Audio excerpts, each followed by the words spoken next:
I call this meeting to order at 3:35. First up, we'll have roll call starting to my right. Mark Teague. Leo Suarez. Latanya Williams. Linda Davis. Johnny Thomas. Colin Beamer.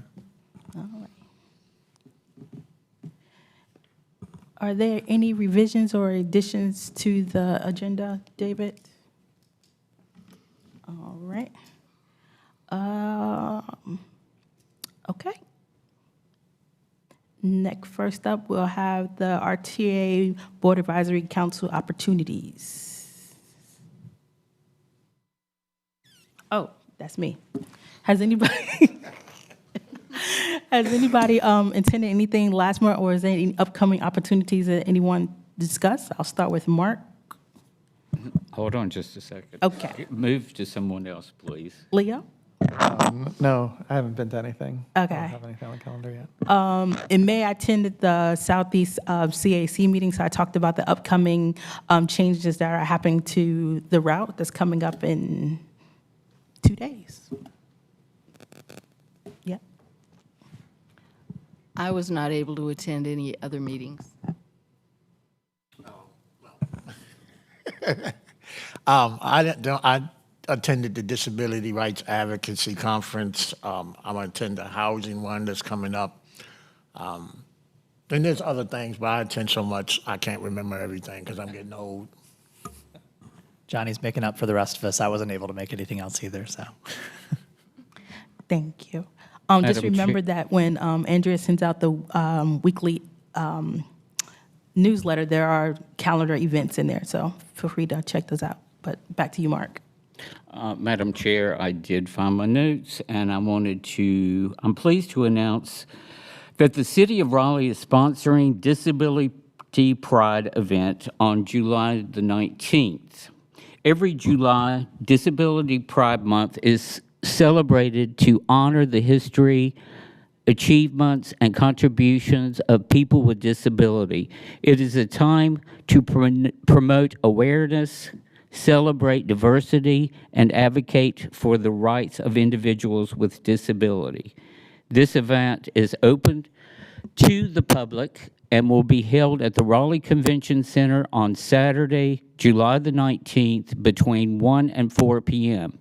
Raleigh Parks and Recs, Go Raleigh Access, and other participants will be there. Demonstration, talent, the Mayor's Committee thanks the City of Raleigh in recognizing this disabled community, and special thanks to Christina Bowman, ADA Coordinator, for organizing this event. Thank you. Thank you. And David Walker, I'll just highlight that the TPAC Project Development Subcommittee will be meeting on June 24th at 1:30. And the TPAC has a meeting scheduled for June the 26th at 9 a.m. I think the board has been trying to ensure we have at least somebody listen in or attend the TPAC meeting at a minimum. So if you wanted to look into scheduling that. Is the one on the 21st, 4th virtual as well, option? They always have a virtual option to listen only. You're not able to make any public comments. Okay. Yes. I heard you mention 2 different times. The 24th is at 4:30. The 24th is at 1:30, 1:30. and that's the Project Development Subcommittee. Okay. And then the TPAC will be on the 26th. And these will be provided again in the weekly Friday updates that you get, but I just wanted to put them out there today. Thank you. Again, there are virtual options, so if you can't make it on site, you can definitely listen in. Next up, any staff items? Nope. Yeah, we actually had a request from a board member to have a presentation on the Rust Bus facility. I think the board is aware that that is a Go Triangle project, so we reached out to those folks, and they have a couple of gentlemen here to do a quick presentation on the Rust Bus facility. Okay, thank you. Come on down, go Triangle.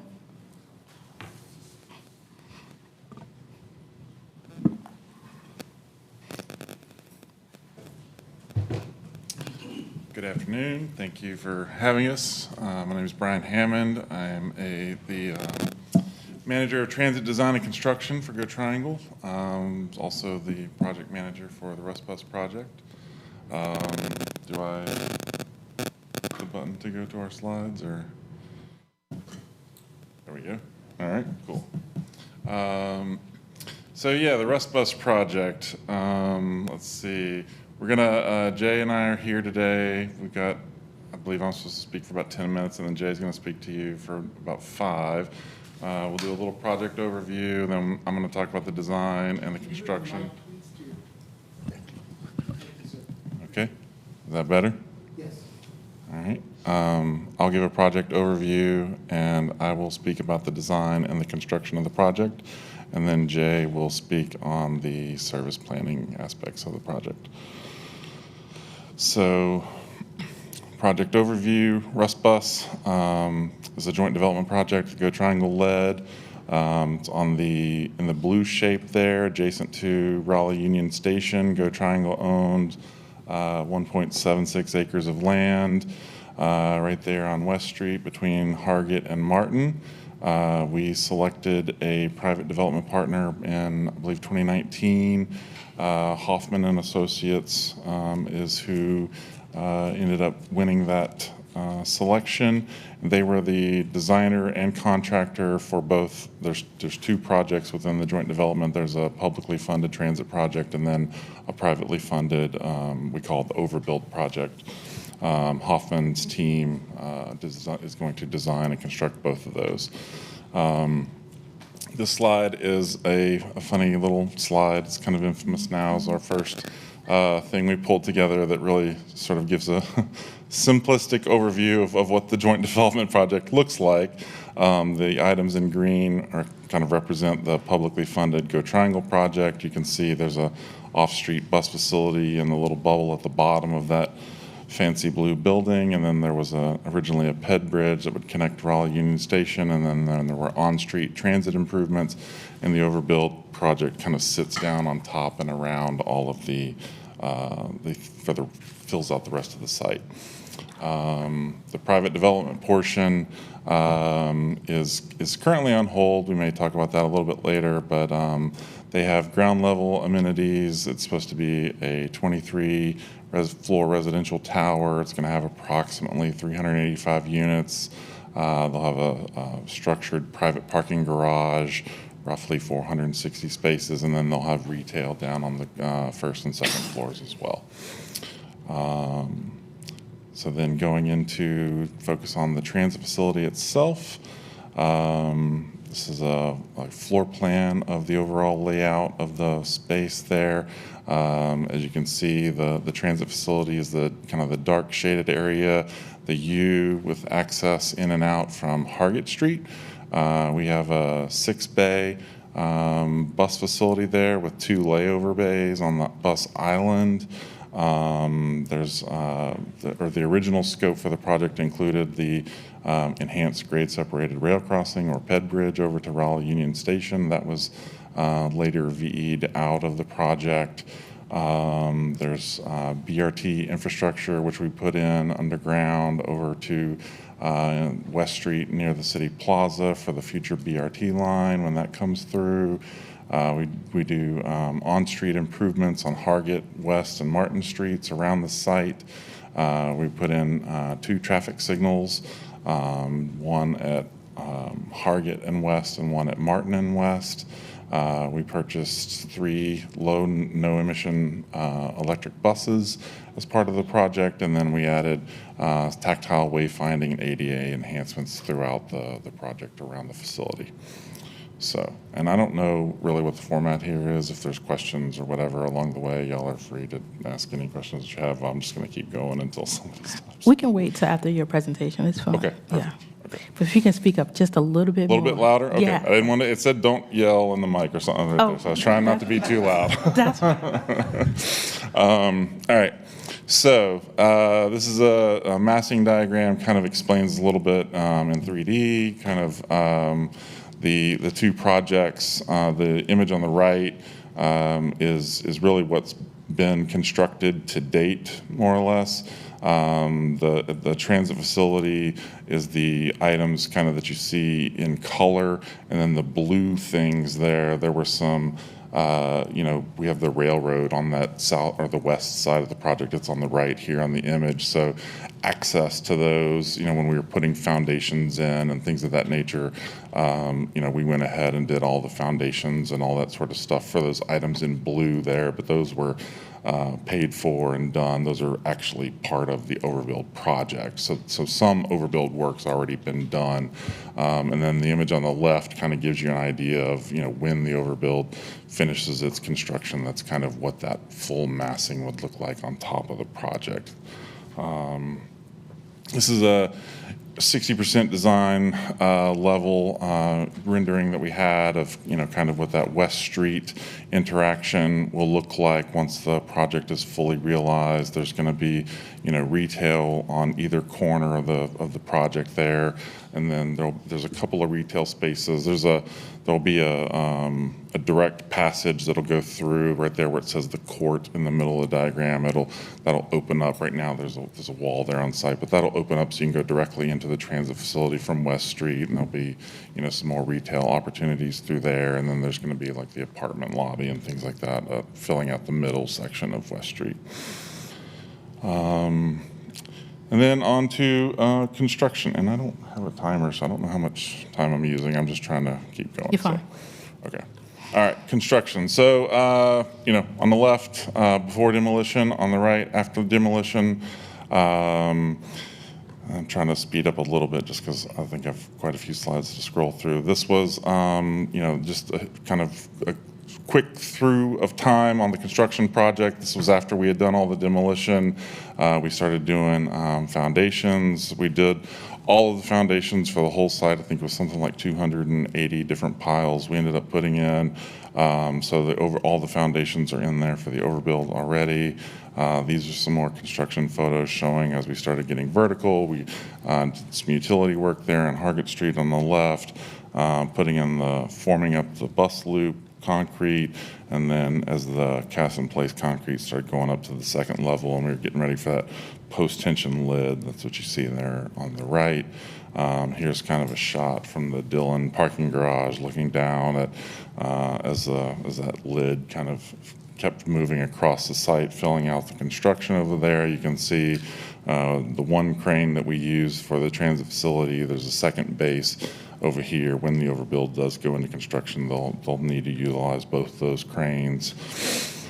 And then kind of where we're at today. So this is sort of a shot of what the one of the two interior platforms looks like. We've got lighting. We're working on real-time sign information to have there in the middle of the platform, tactile warning strips, and just a nice ground face block. I'm hoping that it looks attractive. Here's a shot from Hargett Street. All the sidewalk improvements have been done out there. The buses will go in and out on Hargett Street here. There's some signs on the canopy and different things of that nature. More interior shots. We have sort of a waiting area for folks who have a longer wait for transit. Depending, we've got a pretty flexible design. Any kind of transit vehicle can make it through the bus loop. So if we do have folks who have a longer waiting period, there's sort of a landscaped open air area there. Another shot of the platform A, and on the right, that's one of the supervisor offices that kind of looks out onto the platform from inside. We have some operator areas. We have a break room, a little kitchenette area, and kind of leads back into a few offices and IT spaces and things like that. We have a customer information or service area. It's got a sign, there's a couple of spaces there. We're going to have a full-time security guard working in this area as well. That was just approved recently. And then last week we had our first series of buses come through the facility, and that was a big, exciting day. You can see them all stacked up there on one of the platforms, and everybody was able to make their movements through the facility without any issues. And then we have a Wake County Campo funded $250,000 for art and transit. The committee that we had selected another acorn to be built. This is a stainless steel acorn by a group called Creative Machines. They have an office here in Raleigh, but their headquarters is out of Phoenix, I believe.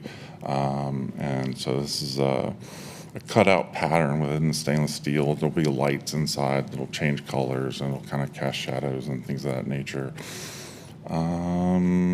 And I think that's it from me. So I don't know how I did on time, but perfect. Right on time.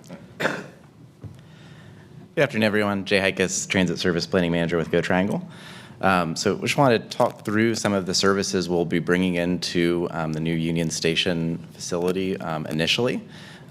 Just wanted to note that these facilities, when we look at our FTA grants that we have, these are supposed to have a 40-year useful life. So this is a facility that we hope we'll be able to grow into over time. Certainly, as this committee is well aware, there's lots of investment that's already happened and lots of investment coming and more bus service from the half-cent sales tax. And we really need this facility, we need the BRT, we need lots of infrastructure to support that facility, to support that service, and we see this facility as a critical piece. I'm sure folks in this room are also very familiar with some of the crowding that happens both within the Go Raleigh station and on the streets around Go Raleigh station. So this will help give us a little bit of breathing room. So we're excited about that. So we'll be bringing service to the new station. Elsewhere in the region, Go Triangle will be beginning its first ever 15-minute regional service. I mentioned that to this group because even though it's not in Wake County and in Raleigh, we're going to use this as a learning experience and model this for some 15-minute services that we have funded to begin as early as 2026. So we're excited to begin that work. Also something that's going to come in August is 30-minute service across Go Triangle's core network. So specific to Raleigh, routes 100 and 300 will go to 30-minute service. That also means that the connection to RDU Airport will also operate every 30 minutes. So it'll be much more consistent. Every day of the week before 6:30 p.m., that RDU shuttle will connect with the rest of our routes to get to the airport every day of the week. So we're happy to smooth that out. Of course, we have schedule adjustments to improve on-time performance, and we have gone through our, we sort of built upon our typical service change process because, this is a really significant change for our services in downtown Raleigh. We, took a large, made a large effort to get folks' comments specifically in downtown Raleigh at several bus stops, several engagement events at Go Raleigh Station to really shape the service changes I'm going to show you. And then looking ahead to our service change, really starting about a month ahead of time, we want to ensure that everyone who's using a bus or who might want to use a bus in downtown Raleigh is aware of where those routes will be and how they can connect between the facilities. So with that, I will just talk through a few of our changes that we're bringing about. So the first is our routes 300 and 305. These operate to carry Apex and at peak periods right now, Holly Springs. These routes currently stop on street on Wilmington Street. They transfer to Go Raleigh Station at the Wilmington Street at Davie Street stop, so if you're headed into Raleigh. So that transfer will remain. We may adjust that stop a little bit because this map shows us using Hargett Street, which will be the permanent alignment. Obviously, Hargett Street is closed, so we'll be on a detour, and our materials that we bring forward will show that detour. But this change brings us down Hargett Street to Raleigh Union Station. Those two stops north of Hargett Street will no longer be served, but we do have some replacement stops located at Hargett Street and the permanent layout, and then temporarily those will be on Martin Street. Looking at our express routes that come from Chapel Hill and Raleigh, we have a little bit of a balance here because, we have lots of folks on those routes who are connecting between systems. They're making long trips across our region, so we want to make sure that, we're providing connectivity into the Go Raleigh network, providing connectivity to the state government campus. But we also really need to make sure that we have sufficient recovery and layover time on the end of those routes, so we really need to bring them into rest bus.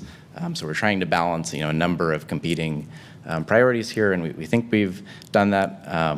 We spoke with operators. Again, we had substantial public comment. So the way this will work is we'll have a loop through downtown Raleigh. In the morning, the bus will enter downtown Raleigh, drop folks off near Go Raleigh Station, serve the stops at state government, and then end at rest bus. That bus will then make its outbound trip to Chapel Hill or Durham, beginning from rest bus. In the afternoon, that's flipped.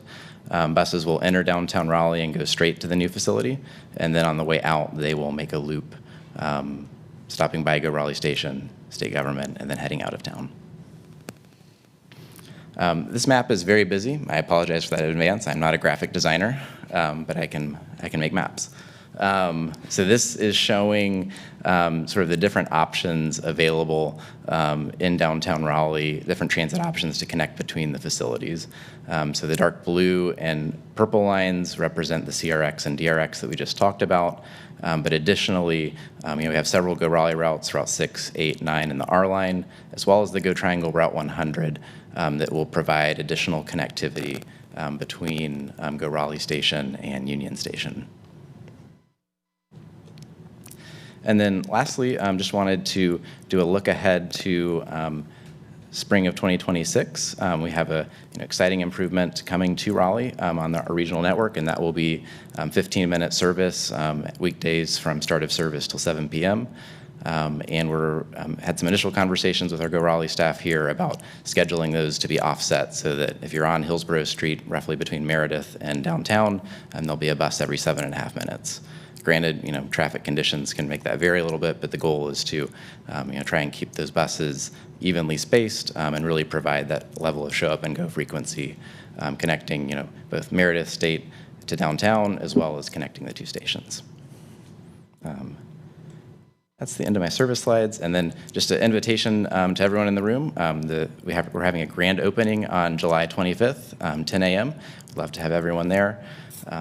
And the facility will open for service on Sunday, August 3rd, bright and early, 7 a.m. Thank you. This is great. So we're happy to take any questions.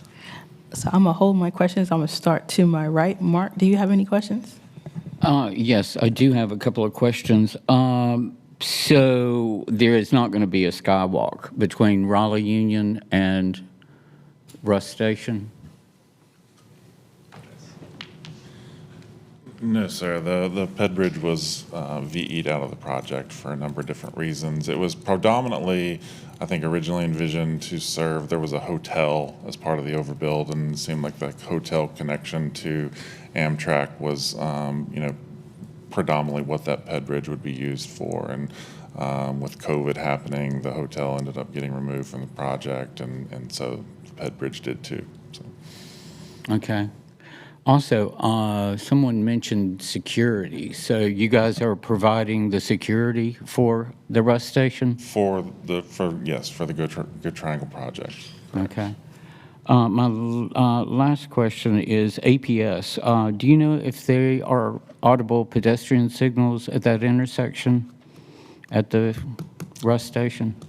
I believe they are. The signals aren't currently active, but they've all been connected. So it's just, they're ready to be turned on. Just we're in coordination with the city, not going to turn them on. Don't want to confuse people.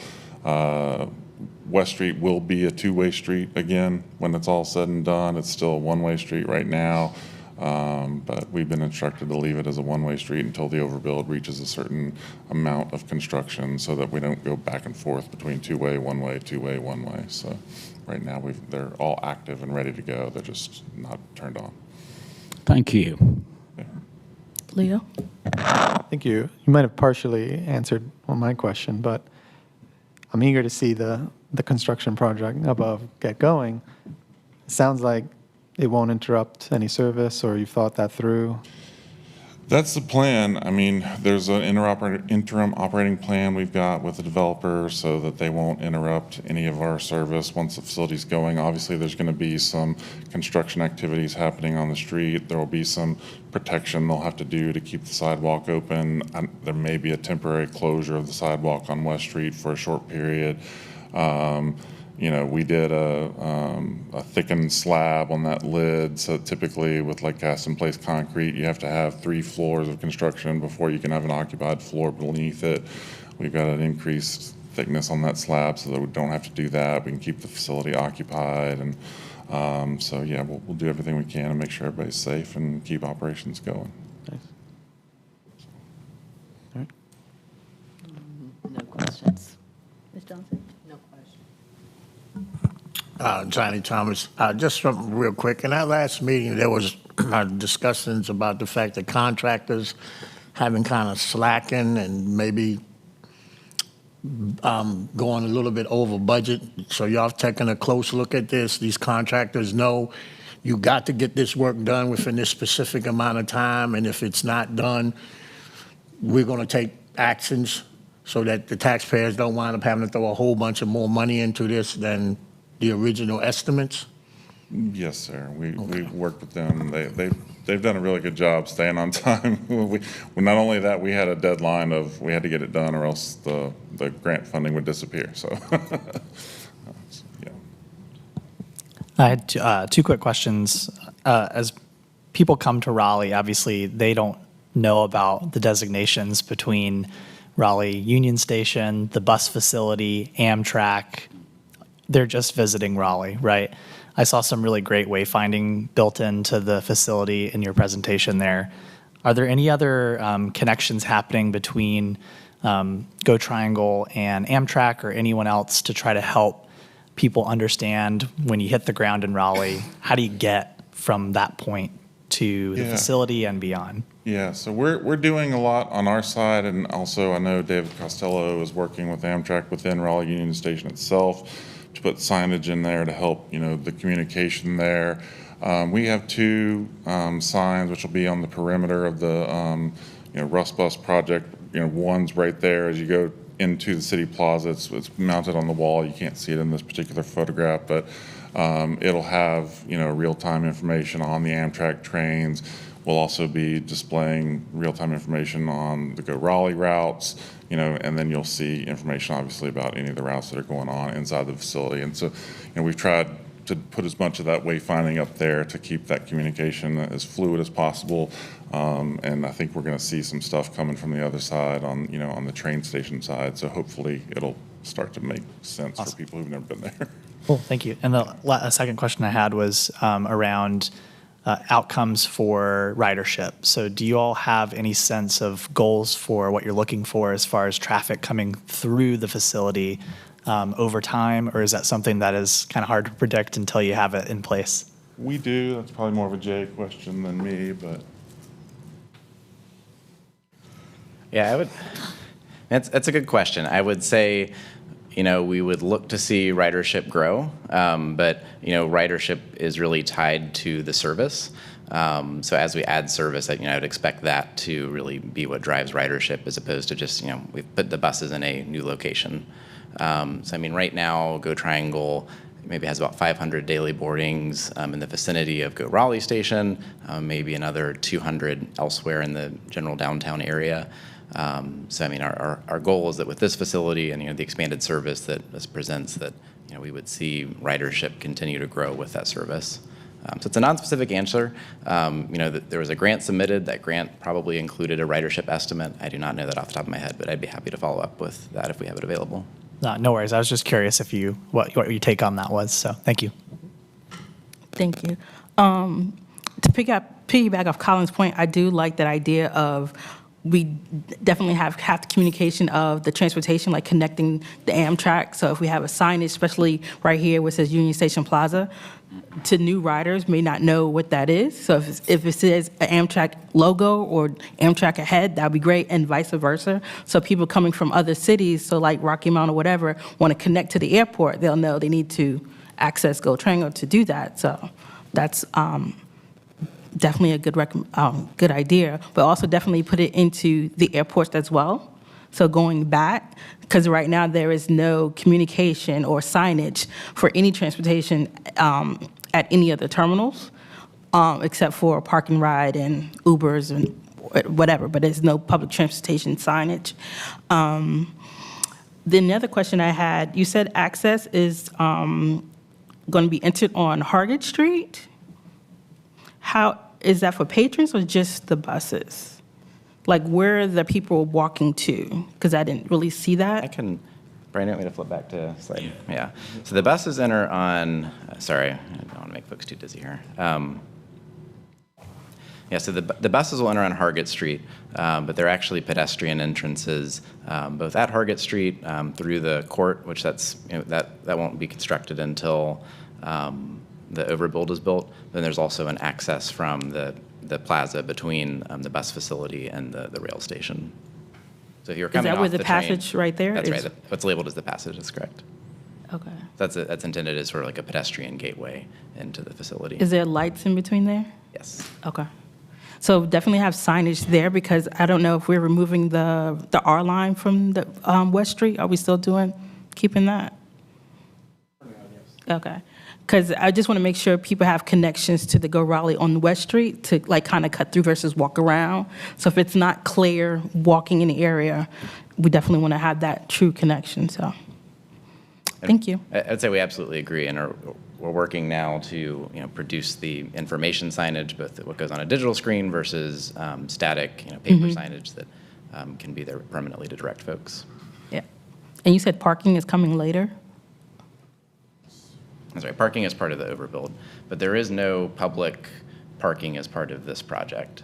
Okay. There would be parking built as part of the overbuild, but that's really subject to the development. How much of that is residential, how much of that is pay to park, if any.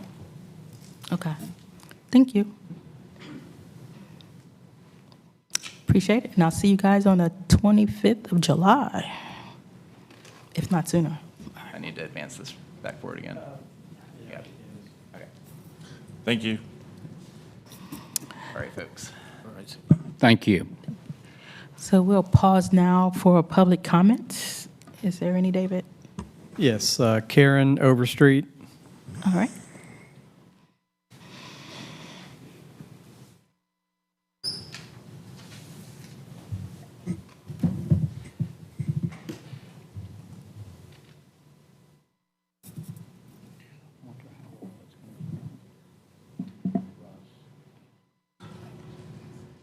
Good afternoon. No?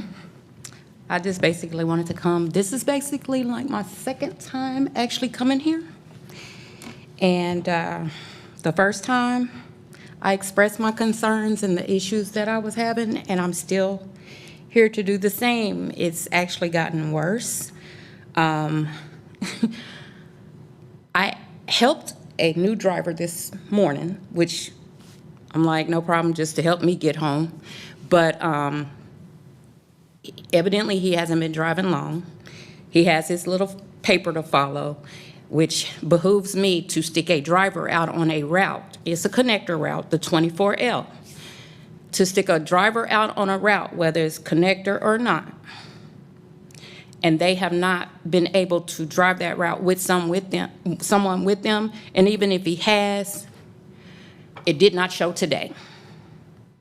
Because he got instructed, he had to turn around at Hardeman and Wake Forest to go back to North Hills, because the driver before him that had basically given the bus to him, because we had to switch drivers, I don't know what he had to wind up going back for to get with her. Either she had to pass him something or she left something there on the bus, but she gave him directions to get back on the route to go ahead and finish so we can go towards Capitol Boulevard.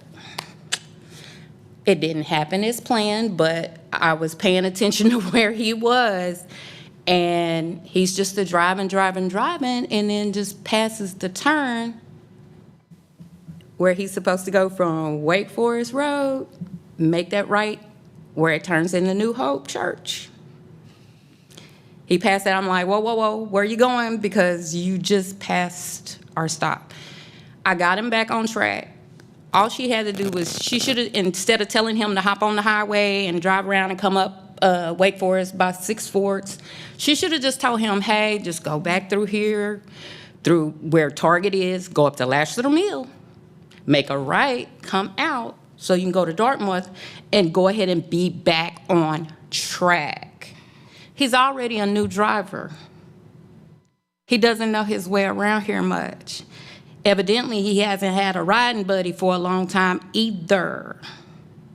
It's very frustrating, but luckily, and I'm not even from Raleigh, but I've learned, and I like to learn because I like to know where I'm going and be able to get there. But luckily, I was on the bus to help him get turned around. Now, when I was about to leave to come to this meeting, I want to hop on the connector bus to get to the number 2. I look up, he's still lost. Yes. I don't know what that is. So you have 3 minutes to, but what, was there a question? Oh, no, he's still just off. And I was like, well, I can't take that. I'll take a different route. And then I had to text my daughter and let her know, look, if you're intending on connecting up, don't use 24L because he's having problems. And he's still struggling. He has no help, and that's sad. Yesterday, me and my daughter left from work to go home. Now, to get on the number 6, go to Crabtree Valley Mall. The bus driver is a new driver because I've never seen the young lady before. She comes down Edenton. She, instead of staying in her right-hand lane, dips over to the left to come through the light. Okay, there's not a lot of space. Gotta stay to the mic.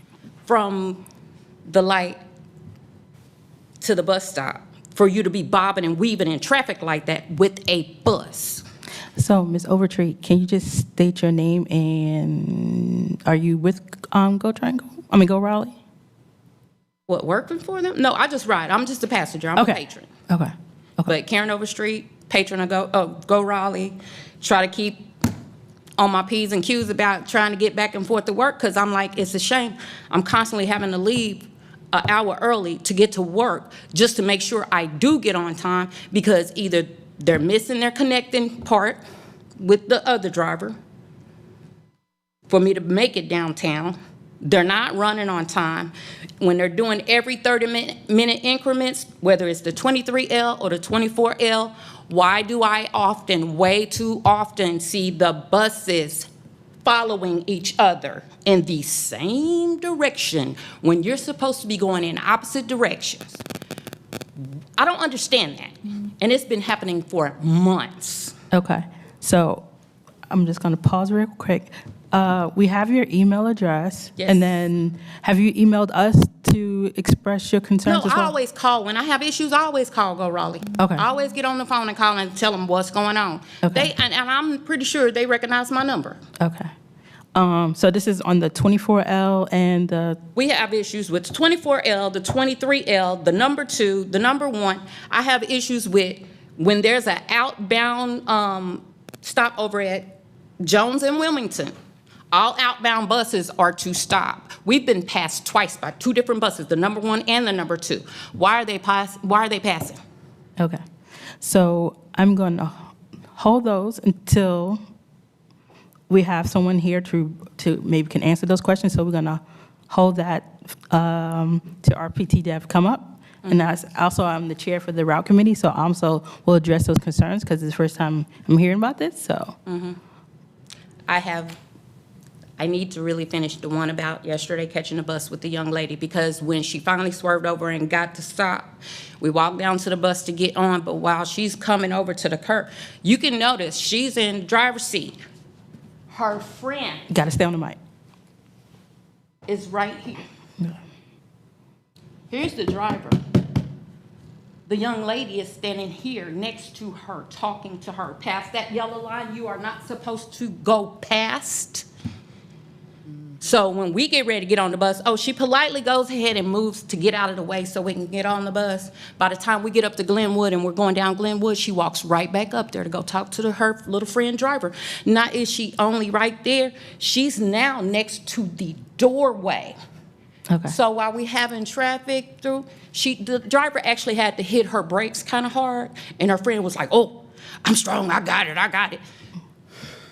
One, you up there talking where you ain't supposed to be. You're distracting the driver. Y'all are both putting all of us at risk. Okay.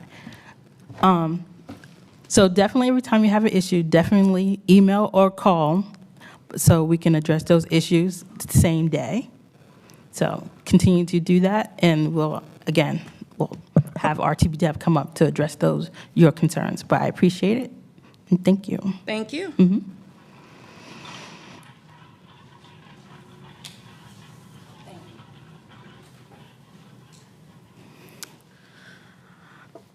All right.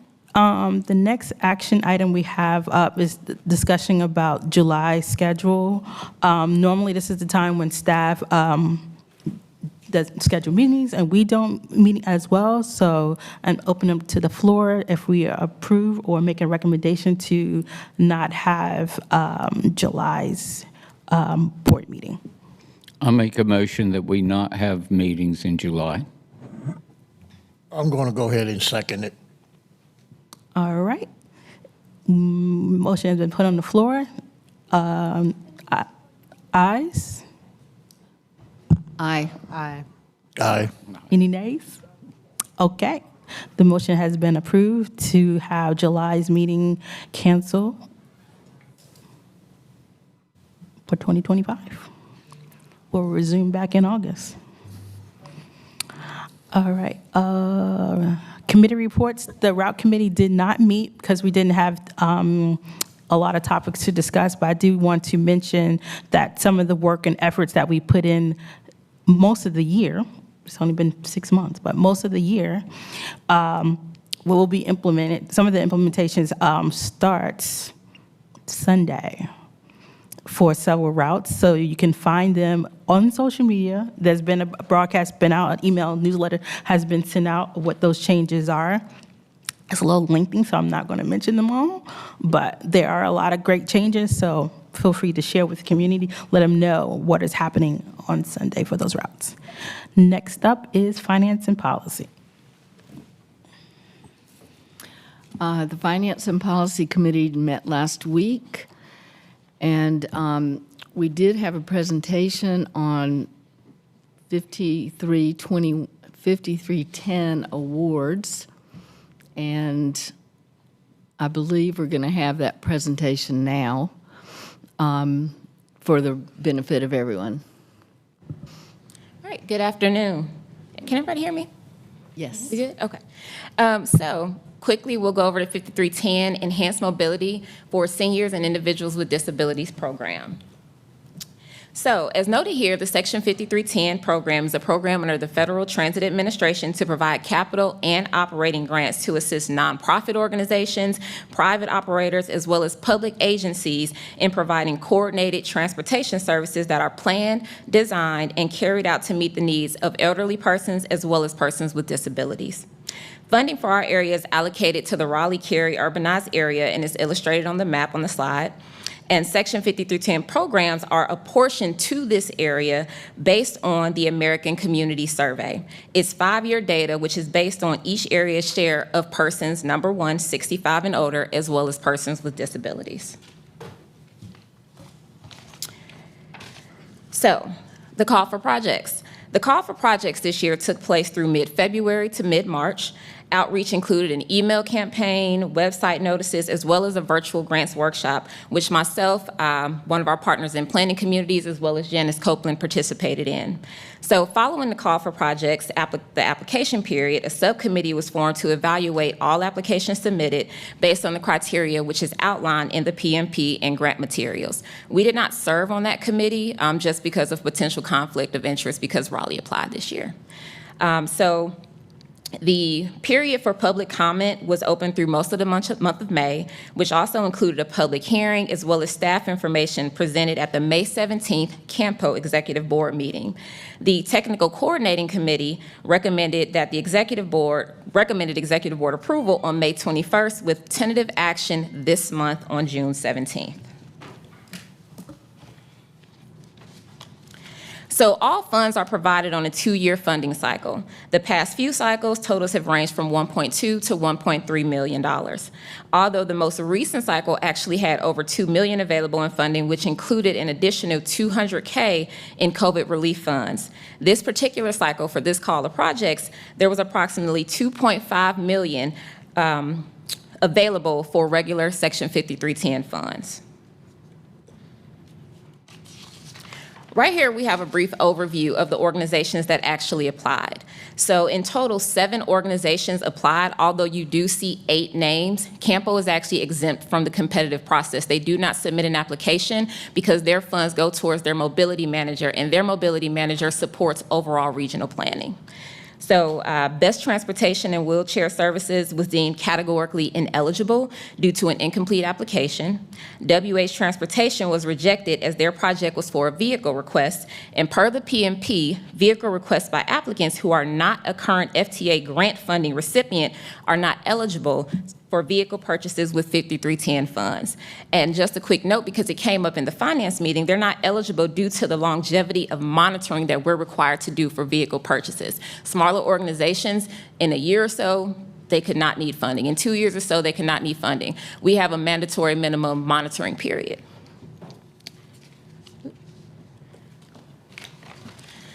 In terms of the recommendations, 5 projects were deemed eligible and approved for funding in the competitive process. Cardinal Transportation's LLC's budget was reduced to support staff salary only because, again, not eligible for vehicle purchases. And as we can see, the total funding recommended is $1.2 million, so $1,235,835, including CAMPO. And I want to say the total grant funds awarded, if we remove CAMPO, is $951,630.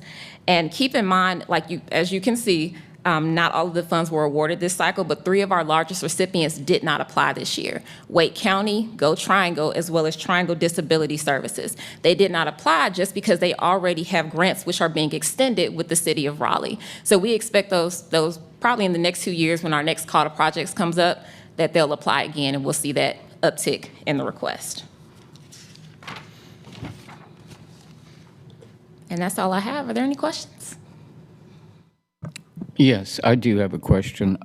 I tried to contact Pearl Transportation so that I could discuss with the Mayor's Committee of what opportunities they have to use their service. I left a message for them on Tuesday. I have not heard back from them. I went to the website. I can't reach them directly. I think it's going to be very important for the recipients of these to be able to be contacted, especially from the Raleigh Mayor's Committee. We are members that represent disability. Okay. All right. We will make sure that you get appropriate contact information. Actually, Thank you. try to get that to you by probably by EOD tomorrow. Thank you. All right. Any additional questions? I don't have a question. I just wanted to point out to the others on the RTA board that this was the first year that the budget cycle was changed from 1 year to 2 years. And as a result, some of the people who would normally apply are still using funds that they received last year. Anyway, the bottom line was that we returned about half of the money that was awarded or could have been awarded to us. And I'm just confused because, not confused,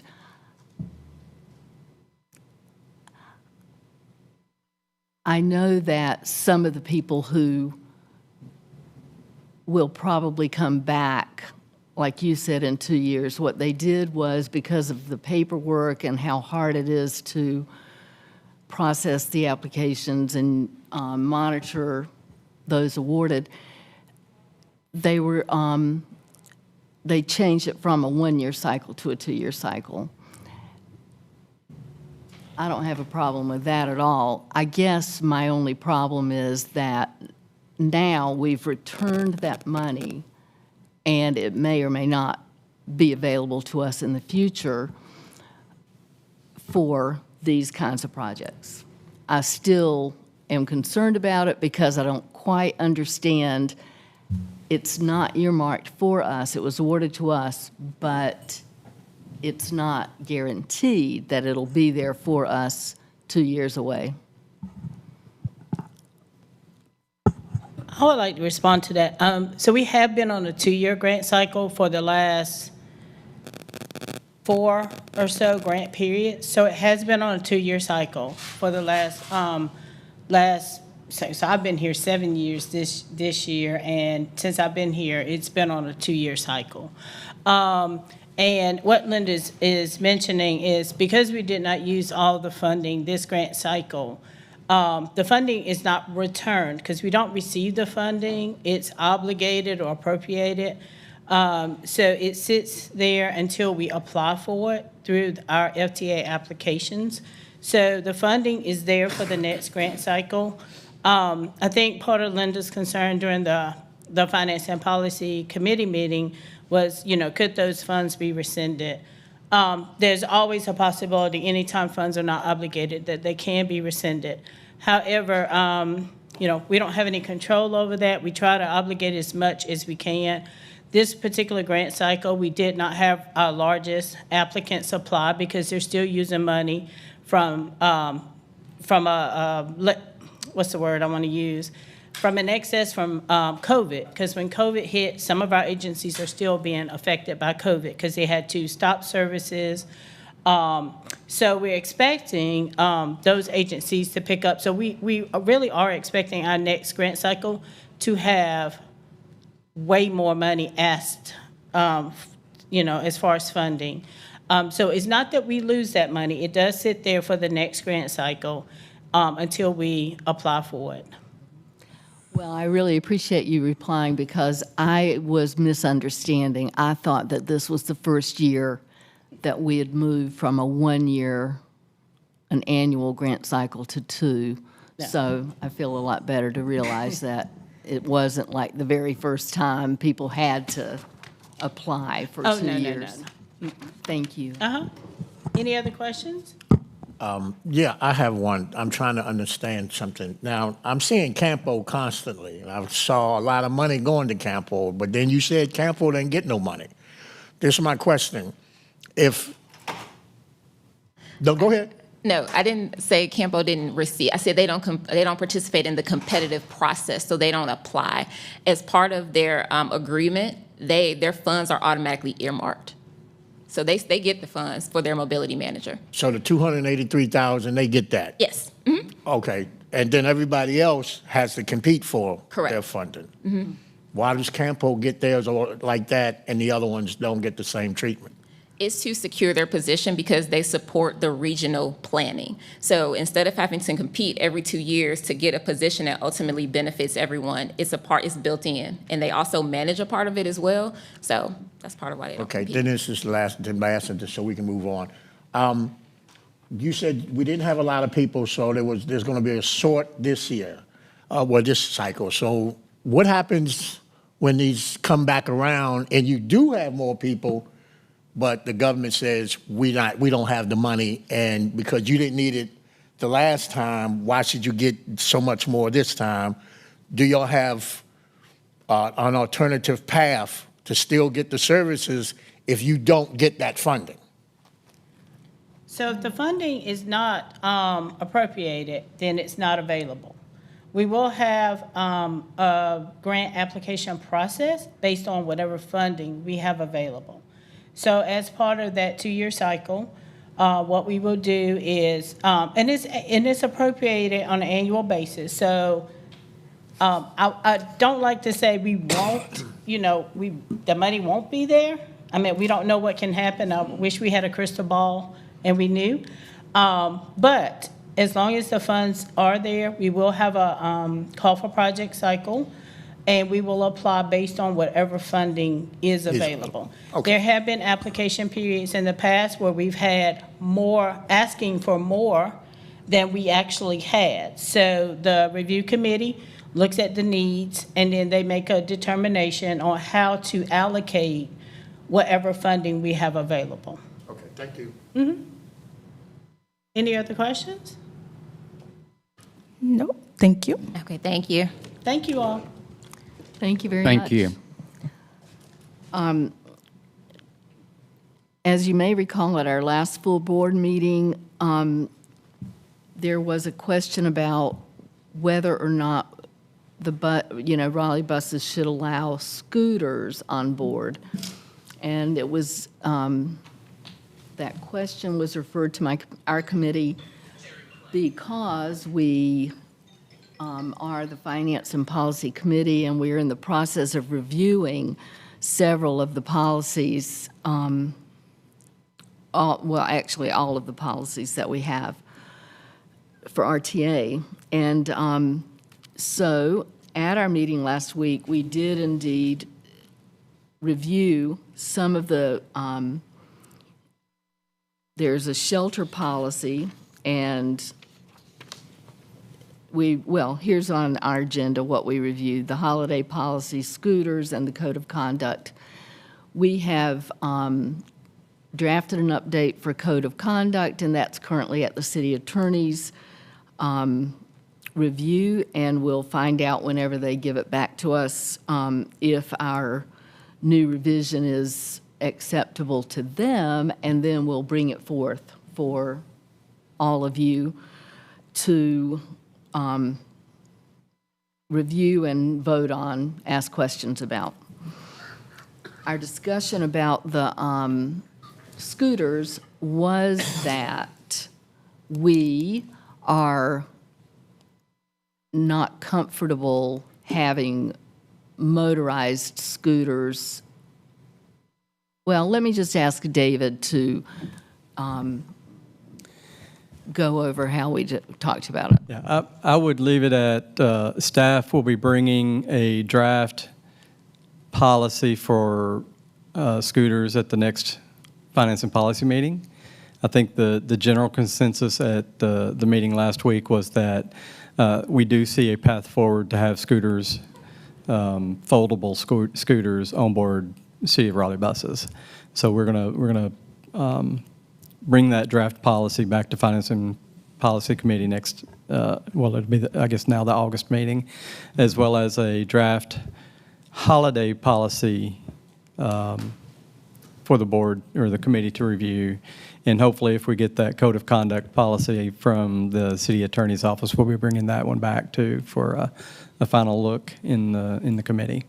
So it's possible in August we'll be bringing all three of those new policies or updated policies to the full board to review. Thank you. So yeah, basically we're in the process of trying to review with staff's recommendation and draft a policy that we can bring forward to the full authority. The other thing we were asked to review was the question about open payments, and now that we have returned to fares. And again, David, why don't you explain what that means and how we stand on it? Yeah, that for now is going to remain in the committee. We have reached out to our provider, UMO, as to whether or not their scanners on the buses will accept open payments. At this point, they will not. They do have a machine that can accept open payments, but they don't have the software technology behind that to support it. The fare boxes do have technology. Our fare boxes, we believe, have just about everything that they need. We would just need to do a little bit of additional work on the programming side and software side to make that connection happen. That's not going to be a very quick process, but I can say that we have met with the fare box providers, and we are working towards a solution on that. And I would not want to provide any kind of estimate as to when that might occur, but we are working towards that. And just for awareness, open payment means you can get on with any debit or credit card, tap a screen, and it reads just like most stores are capable of doing today. So we would have that technology on board the bus, hopefully. And I think included in that is not even just your card, but your phone, the fact that, your wallet on your phone acts as a card. So when that software is available, we can probably jump right to it. And the final thing we went over is financials, which are available on board docs for everyone. So our policies are carried over until our next meeting, which will now be in August. And that's it for our committee. I do have one question for you. Okay. For scooters, I think we're saying for personal scooters, not commercial scooters, correct? Yes. The commercial scooters, like the Lime ones, are huge, big and bulky. And I think what most people might want to bring on board are personal scooters that generally fold. Correct. Yeah. So I'll probably make sure the policy is clear to say no commercial scooters. Because even though we have Lime, there are other companies, so somebody may slick in and try to switch the language, be like, this is not Lime, this is this. Oh, right. So, Yeah, the commercial Yes. scooters. Yeah, that, I know staff is aware of that as they are drafting the language. Thank you. I'm going to start to my right. Leo, looked like you had a question. Yeah, just real quick, the open payments was still being discussed, or it's being worked? Well, we're waiting for software to be developed. It's not, we want it, but it's not available through UMO and through the company that we contract with.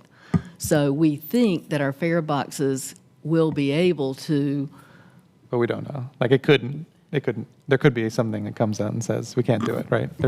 I think it's two we don't separate. know yet. It's Yeah, two I think it's two separate things. All right, UMO we'll- is we'll the represent card, that. but then the fare box itself has the capability of a tapping pay, Mm-hmm. but the software is not on the fare box as of All yet, right, then and I'll we wait. don't know I'll wait for more. when that would be available. But we would like it to be available 2025, but we're not going to put a date on it because we definitely want to have connections for be accessible for all riders. So that is one way we can get more riders on our systems. So I don't know if Go Triangle has that, but I'm going to, okay, never mind. All right, we're not worried about it. Mark, did you have a question? No, I just have a comment. We are Research Triangle Park,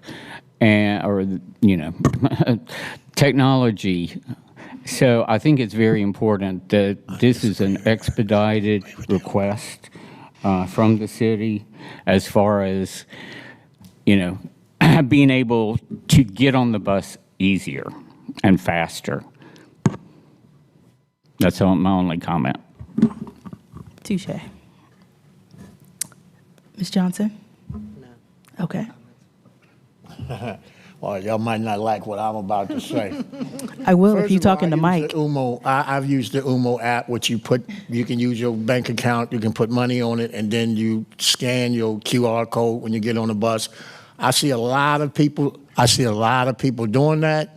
I don't see why investing additional money to make the tap and all of that. Why invest all this extra money if people can just go in there and upload the amount of money that they want on the UMO, or just buy the card? And y'all gave away a lot of free cards. So I'm gonna answer that for you. And I know it's convenient. So we have to make the system convenient for everyone. So how do I find a card? If you can't Go Raleigh Station. I don't want to do that. I don't live near Go Raleigh Station. Okay, but if you So what- download the UMO card, the right. UMO. But also, there's other cities where I don't have to download an app or the system. I can just I'm visiting, so I don't need to do all those extra steps. So we want to have it convenient for everyone. So this is the reason why we want to have that option. All right, you Especially changed for my the- mind. You've changed my mind. You're welcome. We want everyone's money. We want everybody's everyone's money. money. We don't want to limit Okay. and not Changed my receive mind. funds. You're Throw welcome. my hands up. No problem. Colin? No comments, I'm good. All right. Marketing didn't have any meetings, so that's okay. But I would have a slight recommendation for marketing as the Union Station is coming aboard and a lot of activities happening downtown, especially right now with graduation. I don't know if we can look into promoting the R line or have some type of promotion to have the R line stand out like we have the Gold Bus, which I did see. So I don't know if we can have that as a work on. So that's my only thing for marketing. But Mark, did you have something? Well, I think it was, oh, hold a minute. Where are you?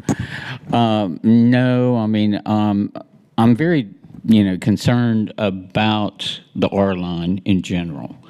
I'm not seeing growth. I looked at last month's data at 3,800 trips costing $101,000.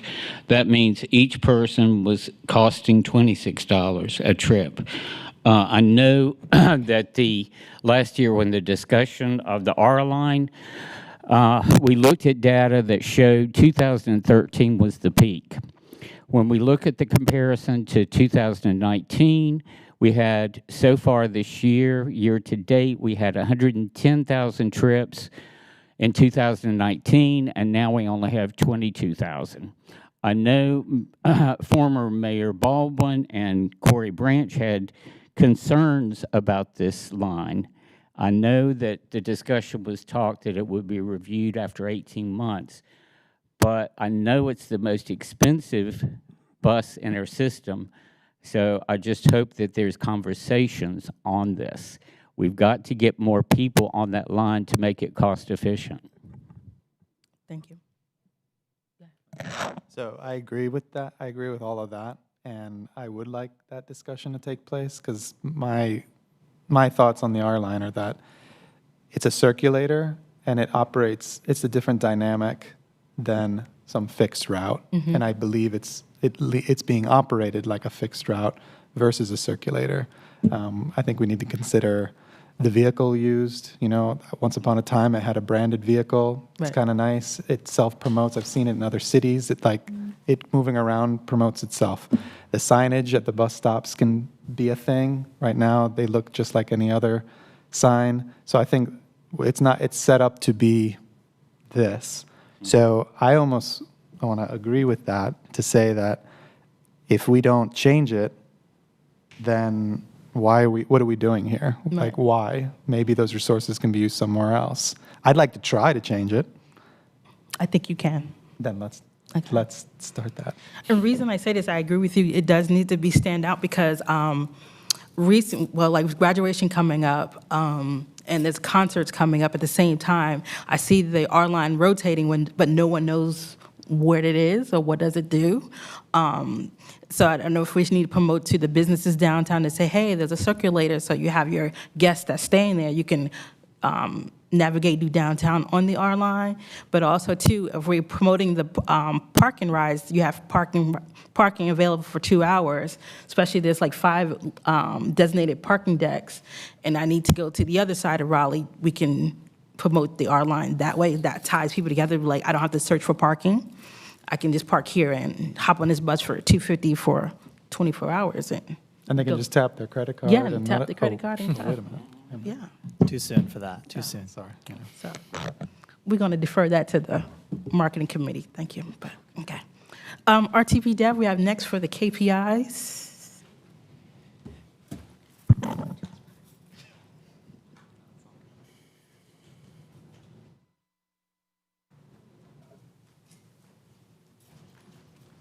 Hello.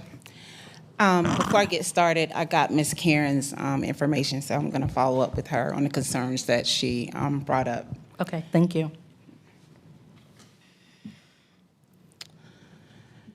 All right, so we'll start with the staffing and the missed trips.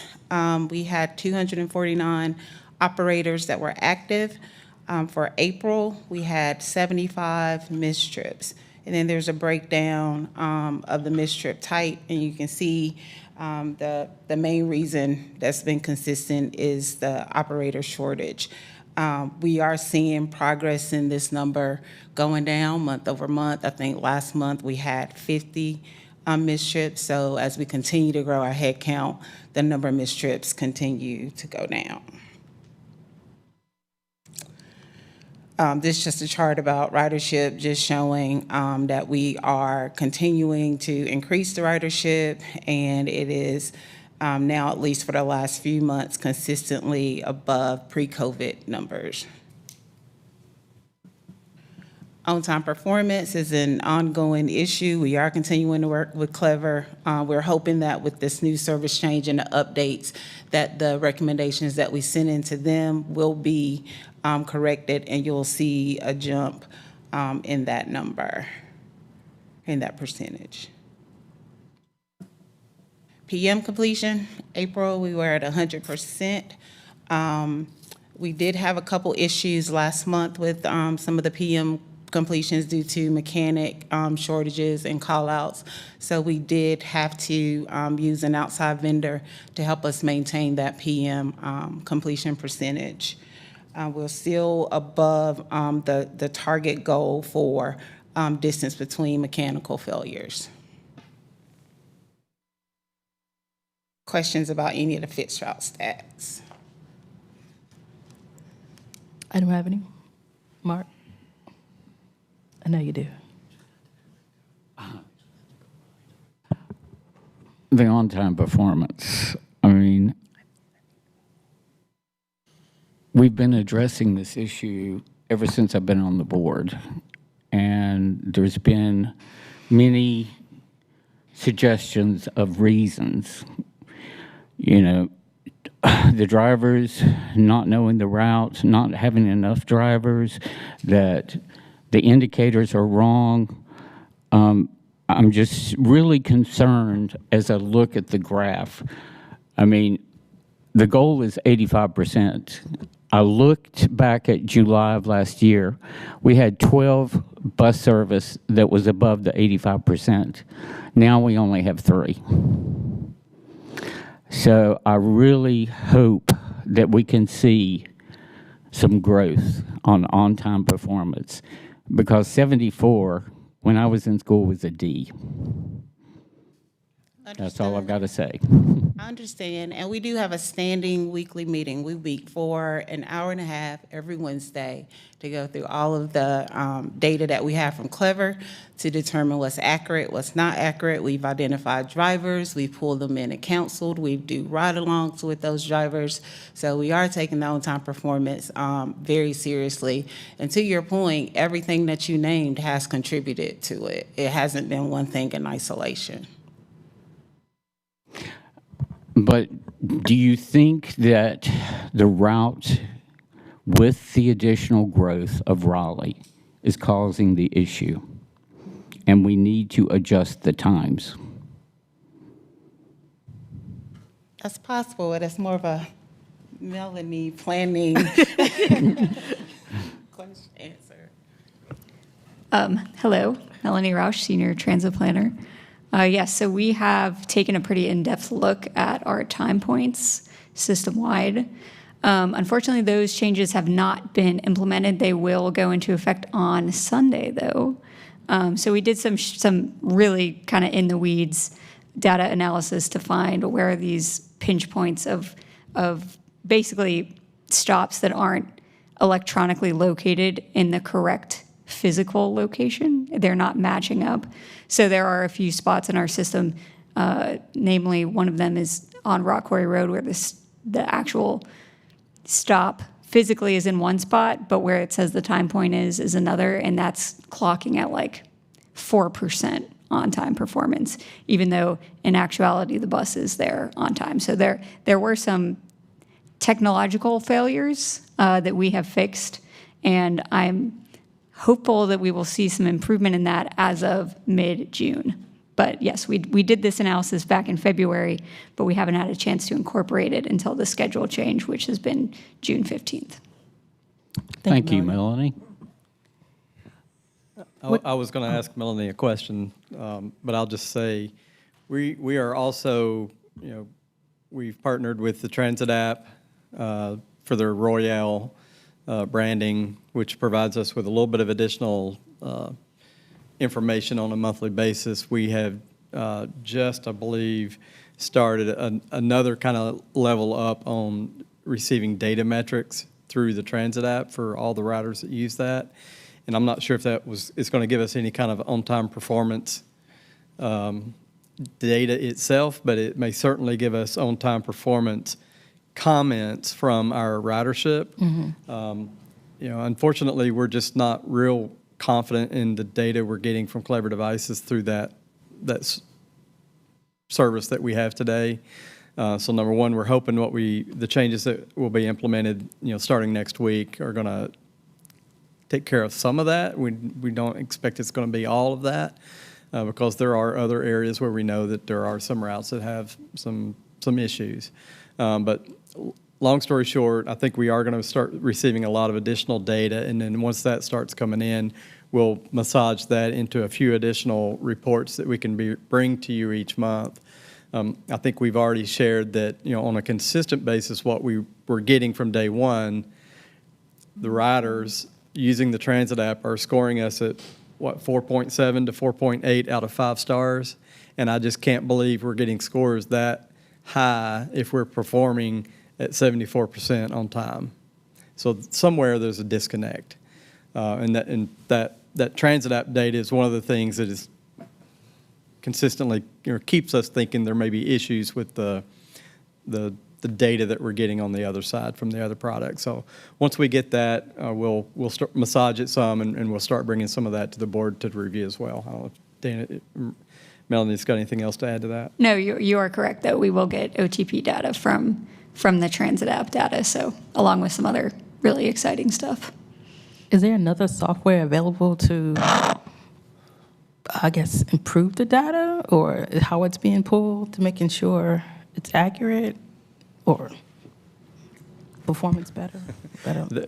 Obviously, there's lots of CAD, AVL type providers out there making a wholesale change of, all the hardware on every single bus, the technology that goes along with that would be a pretty significant lift. It's certainly something that we can look at. We would, if and when we did that, it would probably be at a point where we've got more older buses in the fleet that we know are going to be changed out in the next 3 to 4 years versus the newness of our fleet today. We just completed that an upgrade with the current provider about 3 to 3.5 years ago. So essentially every single bus has brand new equipment on it, or relatively new equipment on it.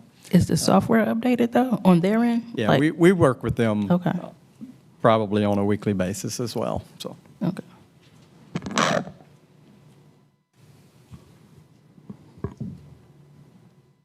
Any more questions for me? I do want to commend you, though, on the missed trips. That's a lower number, and the passenger count is amazing. We're trying. You are. Thank you. 50 missed trips in a month is almost expected with a system our size. I mean, we're doing close to 1,000 trips a day, and to miss 50 trips in a month, that's not even 2 trips a day that we're missing, and that's an accident. That's a bus breaking down. There's just a lot of things can impact and cause a trip to be missed outside of just operational, operations issues. So it is a significant feat, and I'm really proud of where we've gotten with that. Good job. Good afternoon, everyone. So this is for the paratransit side. So with the expenditures for the bus and the taxis, it's averaging out for the last couple of months, but the trip counts has went up a little, so that's where you see the increase in the amount that's been paid out. So for the average cost, For the taxis, it's still at about $25.75. And then the average cost for the vans is always a little different than what the taxis are. The cancellations have remained about the same, as well as the no-shows for the month for both. So they're actually doing well with canceling out trips so that it's not costing anyone anything, as well as the no-shows. The taxis missed trips, that number was incorrect. I know Mr. Teague had brought it up. It actually was 92 for the month of April, so it did not spike like that. We just had fat fingers. We apologize. And for the Go Raleigh vans, it was only 2 missed trips for the month of April as well. So they kind of stay consistent in the missed trips. They're all together doing very well in that number. And the OTP taxis for the month of April was at 87.74, and for the vans was at 87. So they do well with the OTP overall, being consistent and running on time as far as the trips that are scheduled. Any questions? No, I have a comment. Yes, sir. I called the call center. I'm very impressed. The customer service. I called, they answered the phone within I had to wait for like 2 minutes. Very rapid. I'm very impressed with the service of the call center. Very, very happy. I was just at the mayor's committee, and there's not many things to discuss anymore about Go Raleigh Access Paratransit. Thank you. You're welcome. We appreciate that.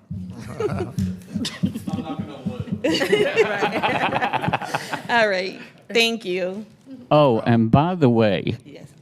just to let everyone know, 93 trips on the taxi, they actually provide 25,000 in a month.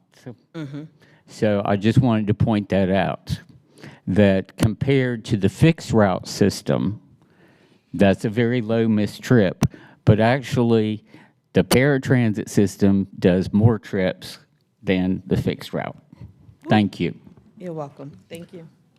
No, go ahead. I just have a question in general. But Go ahead. Go ahead. Okay, I got a question. Maybe Dave can answer it, or maybe the director of the bus terminal the bus.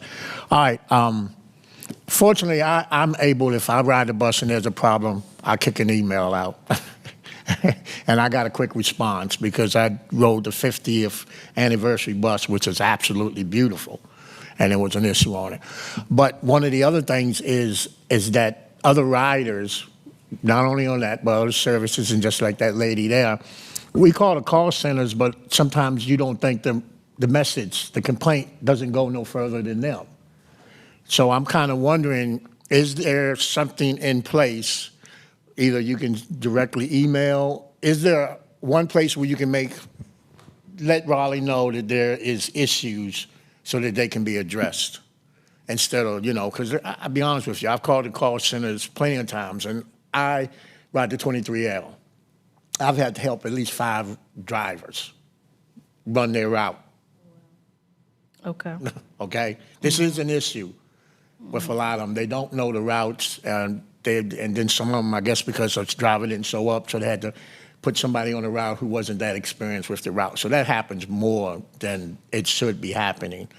But once again, if there's an issue, and but also I wanted some way of communicating that to the public, that instead of a person getting mad and taking it out on the driver, which is starting to happen, because believe me, this lady cussed this driver from one end to the other, because she didn't know, and it wasn't the driver's fault. And now you just got a driver with a bad attitude that don't want to deal with nobody, then she get nasty, then you got something that's elevated. So I want to know if there's a way that we can get information out, that if there's an issue, you either email or call other than the call center, because I don't think they should be there, the complaint department. So I'll say yes.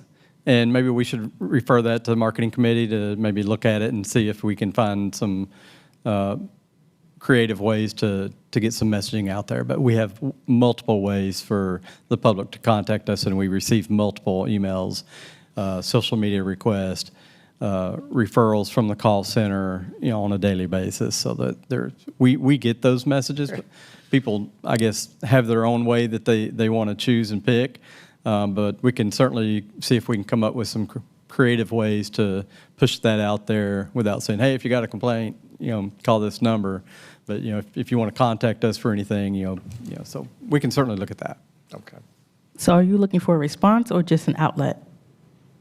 Well, people want, a combination of them both. Somebody wants to be able to make their complaint, but they also want to know that their complaint was heard, respected, and worked on. I sent mine in, the bus was poured off, it was clean, I got pictures, I got immediate response. And then, and I showed the person, hey, listen, they did it, they did this. And then the person said, well, why can't we get this? I'm like, well, that's different. Got it. But Duly noted. I do have one question for Mr. Dupree, or anybody. So the newer drivers or any driver that is getting off the beaten path, is the routes memorized, or are they using, I don't want to say a AWS system or navigation system to tell them where to go?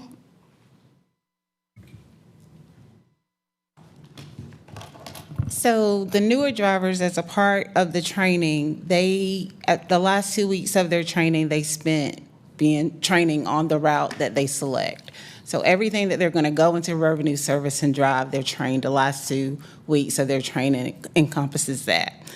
Every single route that we have these sheets called paddles, and it has like the terms. What she was referring to is that every route and every driver can pick it up to show exactly, where it is you're supposed to go. We put landmarks on them to kind of help with some of the people that are driving newer routes. So this is not just common to the newer drivers, any senior driver that we have that haven't driven in a while. They sometimes review that. They go out in advance. We frequently provide service for the changes. I know we had 2 weeks of training for this upcoming service change, and any of the drivers can volunteer to go on any of those routes to be trained. So it's more memorized. Yeah, there's not a turn by turn. There's not a GPS system in there that's giving them directions to say, turn left, turn right, go straight. There's not that type of a system. So that's my recommendation. I don't know where in the budget that will fall. It'll fall under you guys or under Go Raleigh. But I think that would help the drivers. And, given the day and age, yes, memory helps, but I guess with congestion or road changes or traffic delays or accidents or whatever's going on, I think this will definitely help the numbers. I know this is probably something to ask for in the future, but probably look into how navigation can be available to the drivers on the bus. You want to refer that route? Yes, I'll refer that to me. I'll refer that to LaTanya, chairperson of the route committee. So, but yeah. Okay. That's why I was going with that question, because if that's happening with this driver or the new drivers, I can see it happening more so. Mm-hmm. Thank you. You're welcome. I'll defer my question. All righty. Are there any closing remarks? I'll start with Mark on my right. I do have a question. As far as last night at Moore Square, the riot, are there conversations of how it may affect the bus operations if these continue? Because I do know there was over 1,000 people in Moore Square. I know that the Special Events Office and obviously Raleigh Police monitor those very closely on the front end. In my 25 years here, I've been called on multiple occasions, early in the morning when they know there's an event coming up tonight, and they'll start giving us some, preliminary thoughts on what may happen. I didn't receive any updates yesterday, and I'm not aware of any issues that we had, so they felt like the event was going to be well controlled there last evening. But I do know for sure that the Special Events Office and Raleigh Police are monitoring all the online information and sites for anything that's coming up like that, and then they ramp up accordingly and then start disseminating that information out for us to plan. Thank you. Leo?